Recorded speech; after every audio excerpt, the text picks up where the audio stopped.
Hello students, आज हम पढ़ेंगे गृह विज्ञान का चैप्टर नंबर 1 जिसका नाम है शिक्षिका द्वारा प्रतिदर्श बजट का प्रदर्शन।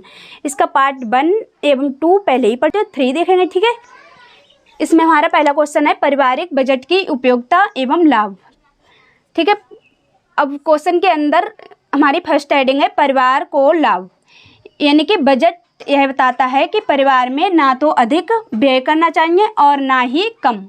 हमें उतना खर्चा करना चाहिए जिससे हमारे पास खर्चा करने के बाद भी कुछ पैसा बचत के रूप में शेष बच जाए। यानी कि अगर हम बजट बना करके चलते हैं तो हमें यह पता लग जाता है कि हमें कितना पैसा कहाँ खर्च करना चाहिए, जिससे कि हमारे पास कुछ पैसे सेविंग के लिए बच जाते हैं और उन पैसों को हम भविष्य के कार्य में लगा सकते हैं। ठीक है, हेडिंग नंबर 2 समाज सुधारकों को लाभ।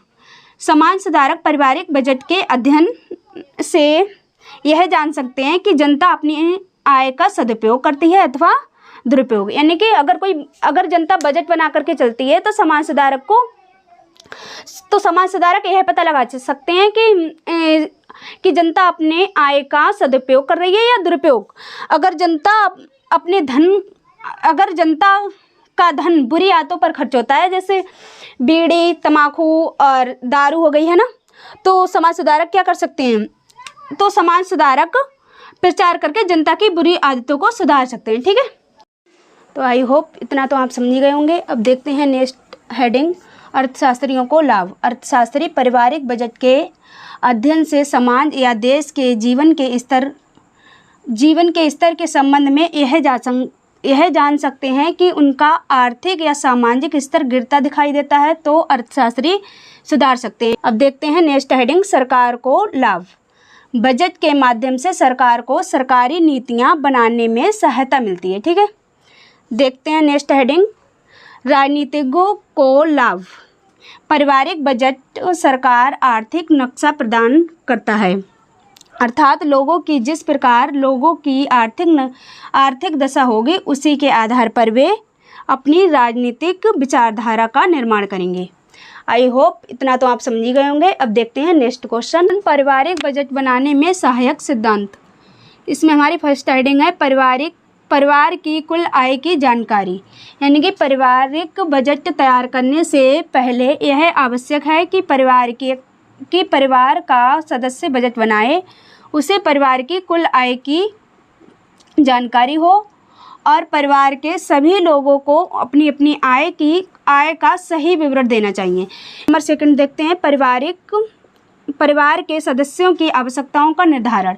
यानी कि पारिवारिक बजट में आय के अनुसार खर्चा किया जाता है। खर्चा के निर्धारण के लिए परिवार के सदस्यों की ज़रूरतों का जानना आवश्यक होता है। ठीक है, व्यक्ति की ज़रूरतें असीमित हो सकती हैं, परंतु सभी ज़रूरतों को सीमित आमदनी के द्वारा पूरा नहीं किया जा सकता। यानी कि व्यक्ति की ज़रूरतें असीमित होती हैं और आय सीमित होती है। ठीक है,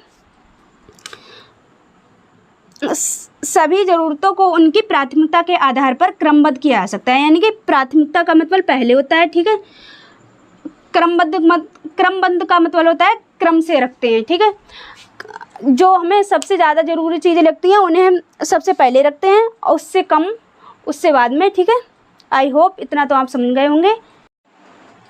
देखते हैं हम नेक्स्ट हेडिंग, पारिवारिक बचत के प्रावधान का सिद्धांत। यानी कि पारिवारिक बजट तैयार करते समय सैद्धांतिक रूप से आवश्यक माना जाता है कि बजट में अनिवार्य रूप से बचत का प्रावधान हो। प्रत्येक परिवार को अपनी आर्थिक स्थिति को ध्यान में रखते हुए अधिक से अधिक बचत करनी चाहिए। यानी कि प्रत्येक परिवार को अधिक से अधिक बचत करनी चाहिए। ठीक है, देखते हैं नेक्स्ट हेडिंग, पारिवारिक भविष्य के नियोजन संबंधी सिद्धांत। मनुष्य एक विवेकशील प्राणी है, वह हमेशा भविष्य के बारे में सोचता रहता है। इसी बात को ध्यान में रखते हुए पारिवारिक बजट के निर्धारण में भविष्य के नियोजन संबंधी सिद्धांत को मान्यता दी गई है। ठीक है, आई होप इतना तो आप समझ गए होंगे। अब